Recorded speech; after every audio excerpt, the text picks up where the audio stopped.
الاهلي والمصريه للاتصالات ماتش في كاس مصر. اقسم بالله كلمتين كده لاداره النادي الاهلي.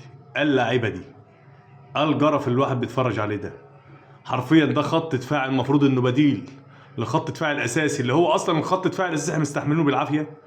اشرف داري يروح، العش يروح، شهاده لله اقسم بالله لا يليقوا بفرقه درجه ثانيه. احنا بنلعب فرقه درجه ثانيه مش عارف ولا درجه ثالثه دي. العيال عاملين هجمات اكتر منه. يعتبر ده المفروض ان الكواليتي الثاني بتاع النادي الاهلي، مش ناشئين، ما فيهمش ناشئين خالص يعني. انما خط دفاع بالطريقه دي، نص ملعب بالجرف ده، خط هجوم الاثنين رؤوس الحربه الاساسيين بتوعتنا، الاثنين رؤوس الحربه الاساسيين بتوعتنا ما فيش ولا واحد فيهم والله يلعب درجه ثانيه، ان كان محمد شريف ولا جراد شار. ده واحد محسوب عليه اجنبي بياخد بالدولار، والتاني جايبينه عشان الزمالك قال ايه كان عايزه.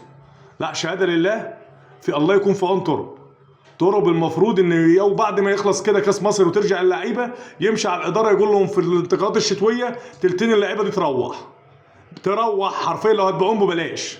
دول جايين بخساره على النادي والله. اقسم بالله توفر الرواتب بتاعتهم ارحم، تدي الرواتب بتاعتهم للناشئين ارحم برضه. انما يفضلوا على اسم النادي الاهلي بالجرف ده والعته الكروي ده.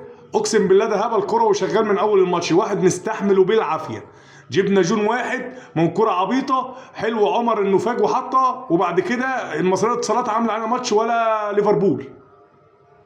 فالمفروض على إدارة الأهلي تفكر في الصفقات دي كلها. غربلة غربلة للجماعة البودلة كلهم غربلة، ما يتبقاش منهم ولا واحد لا حلو ولا وحش.